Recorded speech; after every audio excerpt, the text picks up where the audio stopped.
최고의 선물이라고 하는 제목으로 같이 말씀의 은혜를 받고자 합니다. 오늘은 특별히 어린이 주일로 저희가 섬깁니다. 이 어린 생명들을 생각하면서 말씀의 묵상과 기도를 하던 한 주간이었습니다. 그때 기도 중에 한 생각이 번뜩 저를 스칩니다. 제가 만약 제 어린 자녀를 이 땅에 남겨두고 제가 세상을 떠나야 하는 그런 상황이 생겼다고 한다면 제가 저희한테 마지막 선물로 무엇을 줄 것인가 하는 생각이 들더라고요. 내 사랑하는 아이에게 내가 가장 주고 싶고 가장 내가 줄 수 있는 최고의 선물은 무엇인가라고 하는 이런 생각을 하게 되었습니다. 그래서 깊은 상념에 젖었습니다. 근데 실제로 이런 일은 우리 주위에 굉장히 많이 일어나요. TV에서 보시면 어린이 구호단체의 그 위기에 처한 아이들 보면 그런 이야기가 대체적으로 이런 새드 스토리를 갖고 있잖아요. 자기 존재의 전부인 부모가 어린아이를 놔두고 갑작스레 세상을 떠난 일은 참 많아요. 근데 이게 인생에서요, 제가 볼 땐 가장 슬픈 이야기 같아요. 이런 슬픔을 당한 한 이야기를 제가 소개하겠습니다. 마지막 선물이라고 하는 책인데 작년에 나온 책이에요. 여성 작가 제너비브 킹스턴이라고 하는 분의 그 자전적인 체험의 기록입니다. 그는 그 여자분이에요. 그 여성 작가는 3살 때 어머니가 유방암을 선고를 받아요. 긴 투병을 하였지만 결국 11살 되던 해 어머니는 어린 남매를 남겨두고 세상 떠납니다. 그러나 그 오랜 질병의 와중에 어떤 일이 있었냐면 남편과의 이혼까지 해요. 그러니까 혼자서 엄마가 그 고통을 받는데 얼마나 힘들어요. 엄마는 힘든 투병 중에도 이제 암은 좋은 게 뭐냐면 갈 시간을 안다는 거잖아요. 암이라는 거는. 그러니까 그 남겨진 시간 동안에 내가 자기에 남겨진 남매가 있어요. 이 남매에게 내가 무슨 선물을 줄 것인가라고 그 엄마가 많은 고민을 합니다. 그 고민 끝에 이제 내가 그럼 내 딸을 향해서 선물을 내가 준비하겠다. 그래서 여러 가지 선물 박스를 준비해서 거기다 차곡차곡 제가 선물을 거기다 담아놔요. 이 제너비브의 가정은 현대 가정의 사실 축소판이라 할 정도로 온갖 아픔이 가득한 가정이에요. 아빠의 사업 실패, 이로 인한 아빠의 자살 시도, 그리고 부모의 이혼, 엄마의 투병과 끝내내 사망, 그리고 이후 아빠의 재혼했고 아빠는 또 재혼하고 몇 년 있다 또 자살했어요. 오빠의 혼전 임신과 결혼 등등. 여러분, 이게 도대체 무슨 가정이겠습니까? 근데 이런 가정의 모습이요, 지금은 선진국에서는 아주 흔히 볼 수 있는 그런 가정사가 되어가고 있습니다. 그런 와중에 엄마는 어린 딸에게 편지와 선물 여러 가지 영상을 찍어서 남깁니다. 단지 함께했던 여러 가지 추억만 그렇게 남기는 것이 아니라 앞으로 11살이니까 딸아이가 이제 점점 이제 그때는 11살이지만 커가는 단계에 맞춰서 엄마가 예상해서 30번째 생일 때까지 일어날 일을 예상해서 딸에게 계속 앞으로의 이런 일이 있을 거다, 이럴 땐 이렇게 대처하라라고 하는 그런 세심하게 그런 요령들을 편지에 남깁니다. 곧 엄마는 먼저 떠났지만 이 편지와 함께 딸과 계속 함께 하고 싶었던 겁니다. 그 편지에 엄마 크리스티나의 진짜 선물이 드러나요. 그 크리스티나의 한 얘기를 제가 인용하겠습니다. 크리스티나가 딸 제너비브한테 한 얘기예요. 무엇보다도 엄마는 너희가 가장 행복하고 멋진 삶을 누릴 자격이 있다는 것, 그리고 그런 삶을 오래 누릴 권리가 있다는 것을 알려주고 싶어. 너희가 행복하게 사는 것만큼 엄마를 기쁘게 하는 일은 없단다. 엄마가 정말로 간절히 바라는 건 너희 둘이 자신에게 즐거움을 주는 일을 하고 너희에게 기쁨을 주는 사람들과 관계를 맺으면서 행복하고 충만한 삶을 사는 거야. 그리고 나중에 너희가 어른이 되어 부모가 되기를 선택한다면 엄마가 너를 사랑한 것처럼 아이를 사랑하는 무한한 기쁨과 경이로움을 느끼면 좋겠어. 이게 엄마가 한 얘기 중에 하나입니다. 엄마 크리스티나는 딸에게 행복한 삶을 마지막 선물로 주고 싶었어요. 자신은 그렇게 못 살았지만 두 자녀만큼은 행복하게 살기를 바랬습니다. 이게 부모의 마음이잖아요. 이 책으로 많은 분들이 감동에 젖어서 자신의 인생과 일상 그리고 가족의 관계를 다시 한번 생각해보는 아주 대단한 그런 관계가 되었습니다. 계기가 되었습니다. 참 엄마는 소중하고 잊지 못할 선물을 전해요. 그러나 저런 선물은 우리가 언뜻 들으면 굉장히 아름답고 감동적이잖아요. 그런데 그 선물은 영원한 선물은 아니에요. 그 선물을 받은 제너비브도 그렇게 떠나가기 때문이에요. 자, 보세요. 제게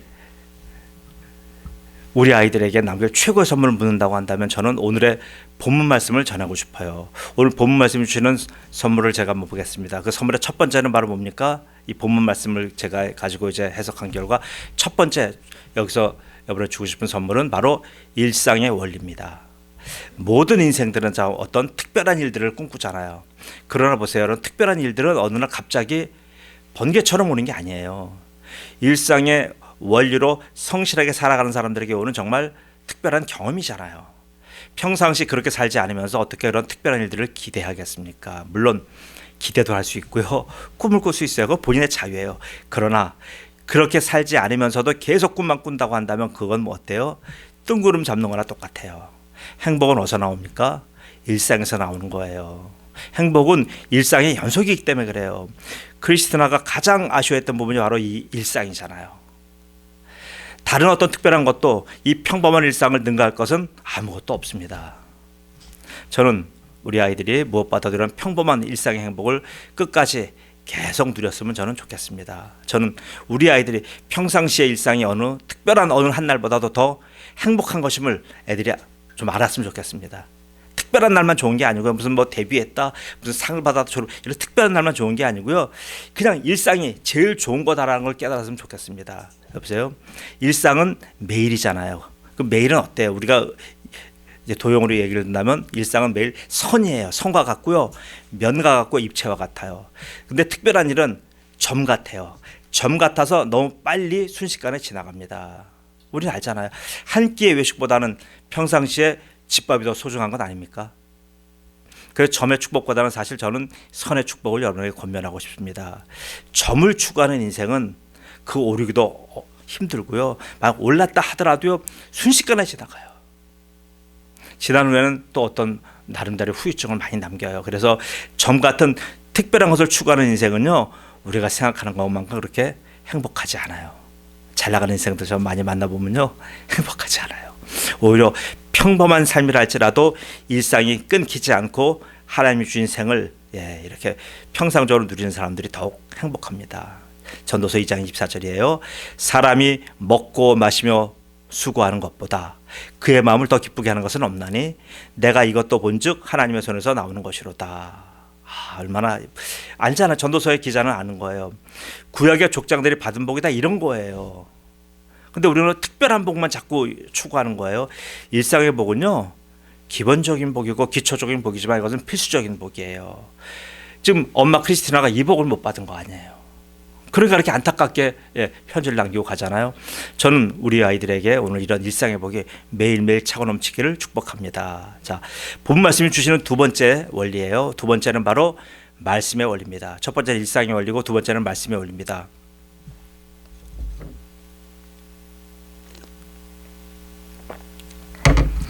이 원리는 사람은 무엇으로 사는가의 문제를 생각하게 하는 얘기예요.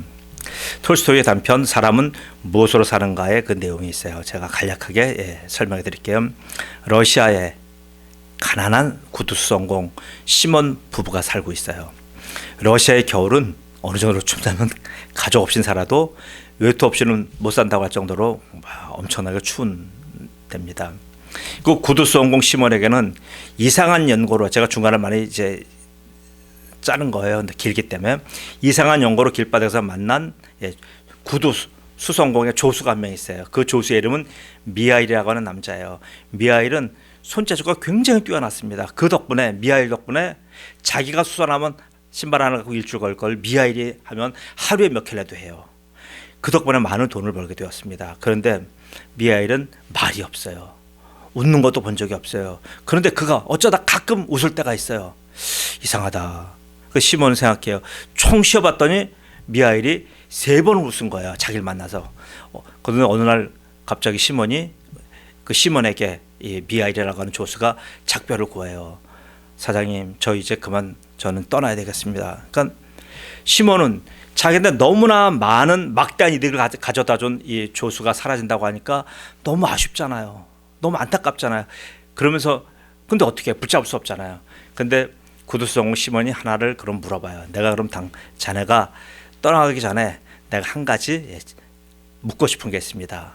뭐 말씀하세요. 그럼 제가 뭐든지 다 대답하겠습니다. 자, 그러면 자네가 평상시에 말 수도 없고 웃는 것을 본 적이 없다. 근데 내가 여태까지 자네를 총 3번 웃는 것을 보았다. 자, 근데 3번 왜 웃었는지 그걸 나한테 설명을 해다오. 그러니까 이 조스 미하일이 알겠습니다, 사장님, 제가 설명할게요. 설명을 해요. 그래서 어떤 설명을 하냐면 자신에 대해서 얘기하는, 자신은 6년 전에 하나님이 한 영혼을 데려오라는 그런 하나님의 명령을 받고요, 이 세상에 내려온 하나님의 천사라고 밝혀요. 또 그 한 영혼은 누구냐 하면, 자기가 데려갈 영혼은 어느 아이들의 한 가난한 집의 한 엄마예요. 그래서 그 여인을 데리러 왔어요. 데려왔는데 그 여인이 이 천사에게 막 붙들고 사정하는 거예요. 저를 데려가시면 이 어린아이들은 다 죽습니다. 저를 데려가는 건 상관없지만 그럼 이 아이들의 생명과 영혼은 어떻게 합니까? 그럼 막 매달려. 그러니까 이 천사 미하일이 너무나 안타깝잖아요. 실제 그거는 이 엄마 떠나면 아이들은 다 굶어 죽어요. 이에 마음이 약해진 미하일은 많은 갈등을 하면서 결국은 하나님의 명령을 어겨요. 그래서 영혼을 데려가지 않아요. 그러니까 하나님이 미하일을 부른 거예요. 천사를. 너 왜 내 말을 안 지켰어? 그러니까 미하일이 얘기해요. 도저히 그 상황에서 제가 그 엄마의 영혼을 데려갈 수가 없습니다. 그랬더니 하나님이 그 천사에게 3가지 질문을 던져요. 3가지 질문을, 이 질문에 대한 답을 갖고 올라와라. 답이 다 풀리면 그때 너는 다시 하늘나라로 와라. 그런 말씀. 그 3가지 질문이 뭐냐? 바로 하나님이 천사에게 준 3가지 요청이에요. 알아보라고 하는 것. 첫째, 사람의 마음속에는 무엇이 있는가를 알아보고 와라. 2번째, 사람에겐 자기 미래를 내다보는 지혜가 있는가 없는가 그거 알아보고 와라. 3번째는 사람은 무엇으로 사는가 그걸 알아보고 와라. 이 3가지 질문을 던져요. 그러니까 미하일이 캄캄하잖아요. 그러면서 하나님이 미하일에게 형벌을 내려요. 너는 그거 다 해결될 때까지 못 올라온다. 그렇게 해서 무려 6년 동안을 땅에 살게 된 거예요. 그래서 사람 사회에 섞인 미하일은 어떻게 해요? 한겨울에, 그 추운 모스크바의 한겨울에 알몸을 다 벗고요, 한겨울에 차가운 길바닥에 웅크리고 이렇게 앉아 있었던 거예요. 모든 사람이 그를 보고 다 지나가요. 왜요? 저 사람을 동정할 수가 없잖아요. 그를 동정하는 건 자기 외투를 벗어줘야 되고, 외투 갖고 안 되잖아요. 자기 집으로 데려가서 그의 숙식을 제공해줘야 되는 거잖아요. 그 구휼이 이렇게 힘든 거예요. 그러니까 사람들 다 지나가요. 그런데 그때 얼큰하게 술 취한 한 남자가 와서 그 남자를 봅니다. 그 사람은 시몬이에요. 시몬이 와서 이렇게 보는 거예요. 시몬이 어떻게, 왜 그 사람을 보게 됐냐면, 시몬이 자기가 구두손을 많이 해줬지만 이 사람이 너무나 마음이 어지러 갖고요, 돈을 못 받아요. 돈을 못 받아서 손 외상일만 해준 거예요. 그러니까 이제 겨울이 다가와서 외투를, 자기나 자기 부인 외투를 해서 입어야 되는데 돈이 없어요. 그러니까 부인이 명령해요. 가셔갖고 전부 다 지금 그동안 구두손 해준 거 돈 받아오셔. 그러니까 이분이 가서 여기저기 다니면서 이제 수금을 하러 다니는데 돈들을 안 줘요. 그러니까 간신히 받아온 거 봤더니 돈 몇 푼 안 돼. 그 돈 갖고 홧김에 그냥 술을 다 먹어버린 거예요. 술 먹고 그냥 조그맣게 그냥 한 1, 2천 원 남겨가지고 그냥 터덜터덜 들어가는 거예요. 집에 가는데 가서 성당 옆에서 이렇게 알몸으로 있는 이 남자를 본 거예요. 그러면서 그를 보고 너무나 마음이 아프잖아요. 이걸 어떡하나 가다가 또 돌아오고 그래서 결국은 그 남자를 이렇게 데리고 가요. 그래서 이제 그런 스토리가 있었는데, 그때 이제 그 천사가 얘기하는 거예요. 제가 첫째 사장을 보고 놀랐습니다. 제가 그때 추위에서 떨어져 거의 죽을 지경에 있었는데 모든 사람은 다 외면했지만 바로 사장님은 저를 맞아 주었습니다. 그리고 사모님은 막 퍼대긴 했지만 저를 내쫓지 않고 저에게 의복을 주고 저에게 일할 수 있는 따뜻한 장소를 제공해 줬습니다. 그래서 저는 한 가지 답을 얻었습니다. 사장님한테. 뭡니까? 그것은 사람의 마음속에는 무엇이 있는가라고 하는 질문을 하나님이 주셨는데, 바로 알았습니다. 사장님 부부를 보고 사람의 마음속에는 하나님의 사랑이 있습니다 라고 하는 걸 찾게 됐습니다. 그래서 제가 한번 웃었어요. 자, 그리고 2번째 웃게 된 동기는 뭡니까? 어느 날 귀족 신사가 구두방에 왔어요. 귀족 신사가 거기다가 이제 해요. 워낙 돈 많은 사람이니까, 내가 지금 앞으로 신을 마치는데 최고의 신발을 맞춰달라. 1년을 신어도 떨어지지 않는 그런 멋진 가죽 신발을 맞춰달라. 그렇게 했어요. 그리고 돌아갔는데 신발을 만들어야 된다 보니까 이 조수가 신발을 만들질 않고요, 슬리퍼를 만들고 있어요. 그러니까 이 구두 수송공이 볼 때 이상하다. 주문받은 건 구두인데, 1년을 신어도 떨어지지 않는 튼튼한 구두인데 이 조수는 슬리퍼를 만들고 있는 거예요. 그 슬리퍼가 어떤 슬리퍼냐면요, 장례식장에 쓰는 그런 슬리퍼를 만들고 있어요. 이상하다 해도 말을 못하고 있었어요. 그런데 실제로 얼마 안 있어서 그 일이 생긴 거예요. 그 부잣집에서 하인이 와갖고요, 죄송합니다, 구두 맞춘 거 취소해 주시고 슬리퍼 만들어 주세요. 근데 이미 슬리퍼를 만들어 놓은 거예요. 자 보세요. 그러니까 미하엘은 이미 그걸 보고요, 그래서 거기서 두 번째 답을 얻은 거 뭡니까? 사람에게는 자기 미래를 내다보는 지혜가 있는가 없는가? 그래서 알았어요. 인간에게는 자기 미래를 보는 지혜가 전혀 없구나. 그 두 번째 답을 얻어서 거기서 웃은 거예요. 또 세 번째는요, 또 그런 일이 있었어요.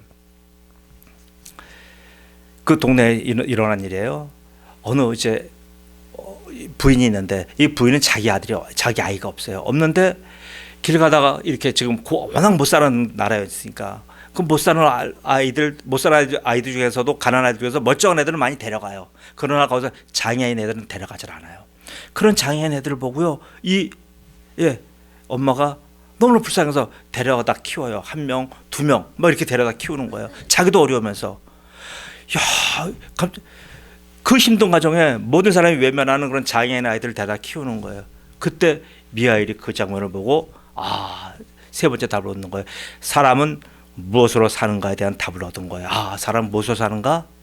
돈으로 사는 게 아니구나. 사람은 사랑으로 사는구나. 이 답을 얻은 거예요. 이 세 개의 답을 얻고 거기서 웃은 거예요. 이 모든 말을 마치고 미하엘을 천사는 하늘로 떠나갔습니다. 보세요. 톨스토이의 이야기는 여기서 끝납니다. 톨스토이의 이 우화는 19세기 그 세기 말에 사람은 무엇으로 사는가 하는 그런 아주 근원적인 문제에 대한 환기를 시킨 명작입니다. 그럼 여러분에게 묻겠습니다. 여러분은 무엇으로 사십니까? 우리의 아이들은 또한 무엇으로 살고 있습니까? 제가 뭐라고 예를 들지 않더라도 우리 같은 시대를 살아가는 우리들은 거의 그 답을 알고 있어요. 그가 사는 무엇이 곧 그의 인생 목적이며 그의 목표예요. 그의 인생관이며 그의 세계관이에요. 여러분은 자신의 내면에 어떤 세계관을 갖고 계십니까? 저는 이 말씀의 원리를 여러분 내면에 장착하시기를 저는 권면합니다. 본문의 말씀은 저처럼 권유하는 청유형이 아니고요, 본문의 말씀은 명령형이에요. 그 이유는 본문의 말씀은 그리스도의 말씀이기 때문에 그래요. 반드시 그렇게 살라는 거예요. 반드시 그리스도의 말씀을 품고 살라는 얘기예요. 곧 그리스도 말씀 중심의 인생을 살라고 오늘 본문을 말씀하는 겁니다. 인생은 자신의 내면에서 보고 듣고 생각하고 말하는 대로 그렇게 사라질 수밖에 없어요. 겉사람은 그런 거예요. 그래서 본문은 자신의 내면 속을 뭐로 채우라고요? 그리스도의 말씀으로 채우라고 하는 겁니다.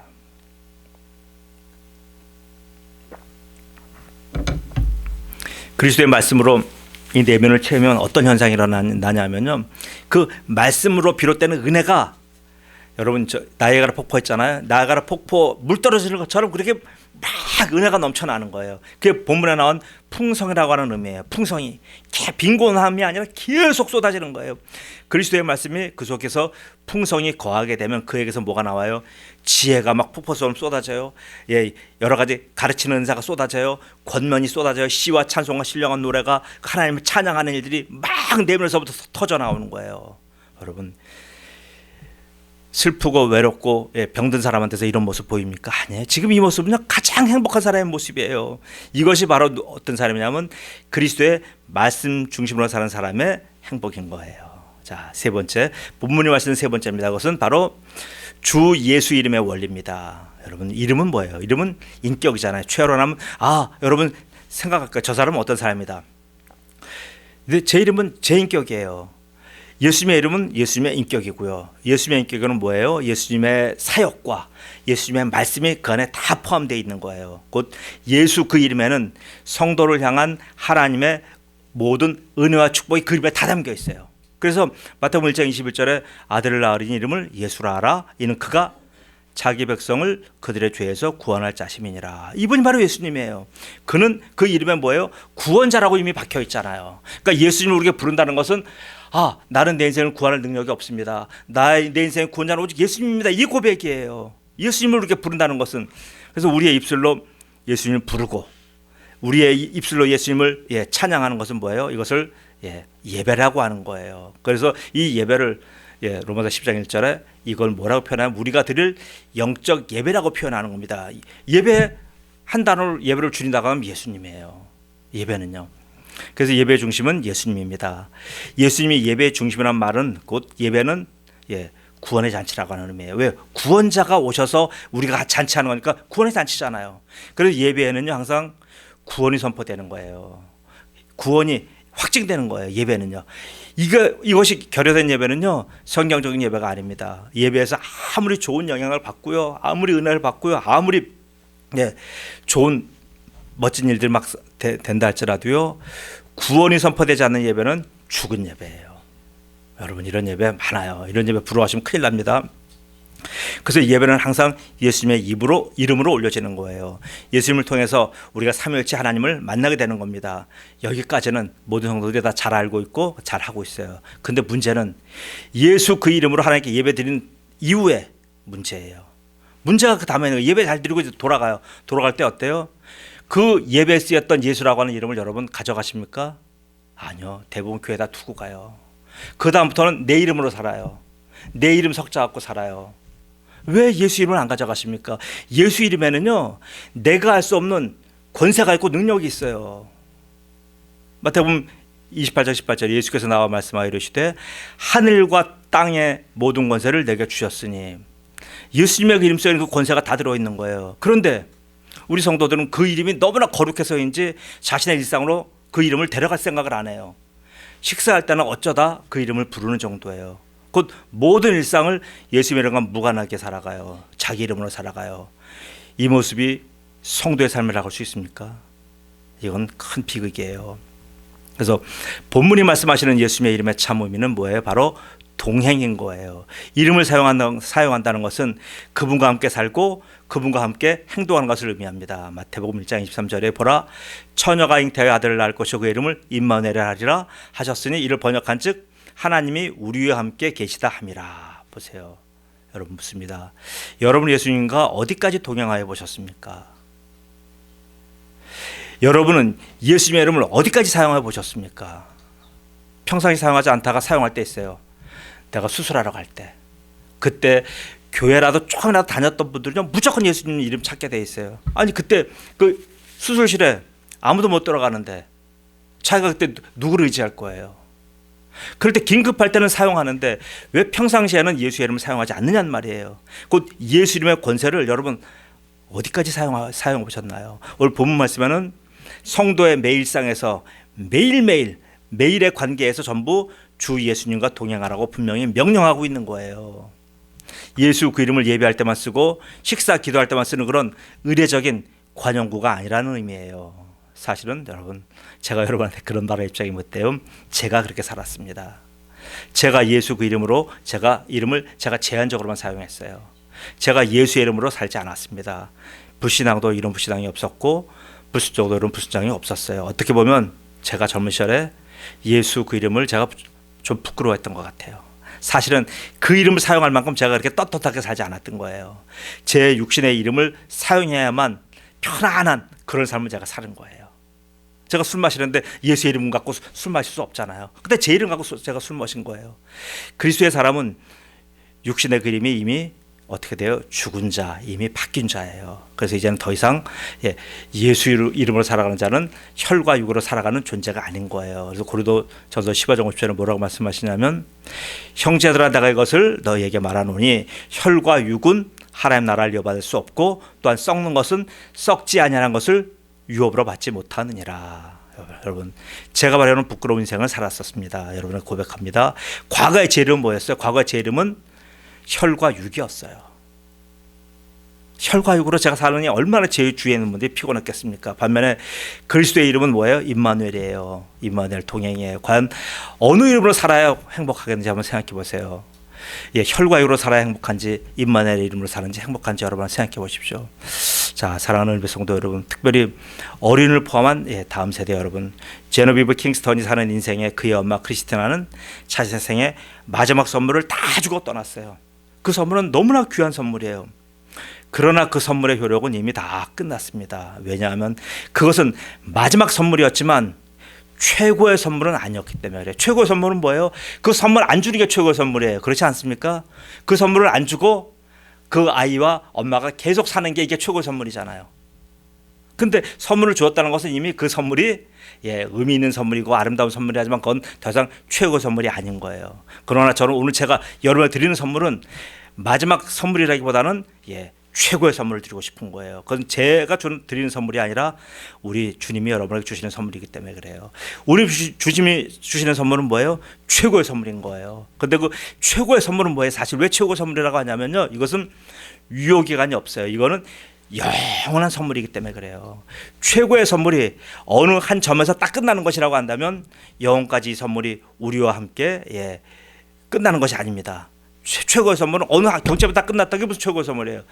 우리랑 영원까지 선물이 계속 가야 이게 영원한 선물인 거잖아요. 사랑하는 성도 여러분, 선물도 사실 이런 선물 정도는 우리가 받아야 되지 않겠습니까? 그 정도로 받아야 될 정도의 우리가 고귀한 인생이에요. 그 선물의 첫째는 정리합니다. 바로 일상의 복이고요. 두 번째는 말씀의 복이고, 세 번째는 동행의 복이에요.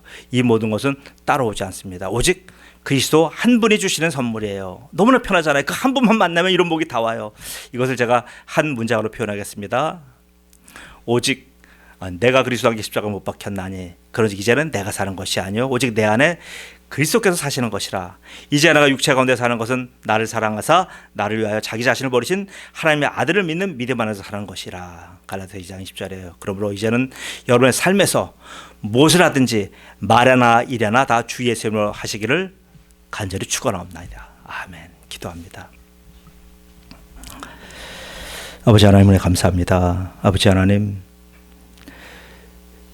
세상사에서는 그렇게 최고의 선물, 의미 있는 선물을 주고받고 할 수 있지만 그 선물을 하지 않고 받지 않는 것이 오히려 더 최고의 선물인 것을 오늘 말씀을 통해서 알게 되었습니다. 아버지 하나님, 왜 그런 모든 선물은 일시적이고 단회적이고 곧 끝날 선물이기 때문에 그렇습니다. 그러나 주님께서 우리에게 주시는 선물은 영원한 선물이기 때문에 최고의 선물을 고백합니다. 오늘 그 최고의 선물을 우리가 예수님 만난 이후에 살아가는 매 일상에서 그 선물을 매일매일 우리가 먹고 마시고 누리게 되고, 그리고 아버지 하나님, 우리가 바로 주님과 함께 계속 그 주님이 주시는 영적인 말씀을 공부받아서 말씀으로 살아가는 존재가 되며, 그래서 우리가 결국 주님과 함께 동행하는 존재가 되는 이런 세 가지의 위대한 축복이 오늘 이 아침 말씀을 듣는 성도들에게 같이 하도록 축복하여 주옵소서. 지금은 우리 구주 예수 그리스도의 은혜와 하나님 아버지 영원하신 사랑과 성령님의 감화감동 충만하시는 은혜가 오늘 말씀을 받고 다시 새 성으로 파송되는 주님의 귀한 종들 머리 위에 하나님 뵙는 그날까지 영원히 함께 있기를 축원하옵나이다. 아멘.